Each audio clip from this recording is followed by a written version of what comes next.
तीन राज्यों के विधानसभा परिणाम पर कांग्रेस संचार प्रमुख सुशील आनंद शुक्ला का बयान सामने आया। उन्होंने कहा कि ईवीएम पर लगातार सवाल खड़े हो रहे हैं, इसलिए लोकसभा चुनाव बैलेट पेपर से होना चाहिए। मुख्यमंत्री किससे बनाया जाए, बीजेपी तय नहीं कर पा रही है। साथ ही उन्होंने क्या कुछ कहा, आपको सुनवाते हैं। ईवीएम की विश्वसनीयता पे लगातार सवाल खड़ा हो रहा है। यही नहीं, ईवीएम के जो आविष्कारक देश हैं पश्चिम के सारे विकसित देशों ने ईवीएम से तौबा कर लिया है। वे सब बैलेट पेपर से चुनाव करा रहे हैं। तो फिर हिंदुस्तान में ही ईवीएम से पोलिंग कराने के लिए लोग क्यों अड़े हुए हैं?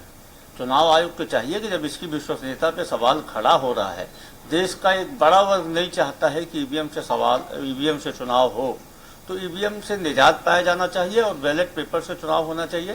देखिए, भारतीय जनता पार्टी को भरोसा ही नहीं था कि 3 राज्यों में वह चुनाव जीत के सरकार बना लेगी, और उसके बाद में उनके नेताओं में जूतम पैजार मची हुई है।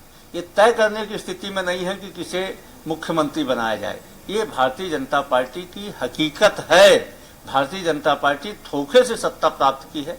भारतीय जनता पार्टी ने ईवीएम के भरोसे सत्ता हड़पा है, इसीलिए मुख्यमंत्री नहीं बना पा रहे हैं। देखिए, भारतीय जनता पार्टी ने सत्ता धोखे से प्राप्त किया है। अभी आप बहुत सारी चीजें देखेंगे। अभी मुख्यमंत्री नहीं बना पा रहे हैं, कुछ दिन बाद ये मंत्रिमंडल बनाने में इनको दिक्कत आएगी, फिर सरकार बनाने में दिक्कत आएगी। और सबसे बड़ी दिक्कत तो है जो इन्होंने सब्जबाग दिखाया है, 3100 रुपये प्रति क्विंटल एक मुश्त पैसा देने का, महिलाओं को 1000 रुपये देने का, 2 लाख रुपए किसानों का और स्वसहायता समूह का कर्जा माफ करने का। ये सारे सब्जबाग जो जनता को दिखाया, उसे पूरा करने की चुनौती भाजपा के पास है। हमारी शुभकामनाएं हैं, इस चुनौती को पूरा करें। बुलडोजर तो भय और आतंक का प्रतीक है, और विशेष तौर पे आप छोटे छोटे खोमचे वाले, ठेले वाले, रेहड़ी वाले, ऐसे लोगों के धंधे को रौंद के क्या संदेश देना चाहते हैं? यदि किसी ने गलत किया है तो कानूनी कार्रवाई करें। ये बेचारे ठेले वाले दिन भर रोजी रोटी कमा के 200-500 रुपये ले जाके अपने बच्चों का पेट भरते हैं। आज उनके बच्चे भूखों मरने के मौजूद हैं, और आप क्या संदेश देना चाहते हैं?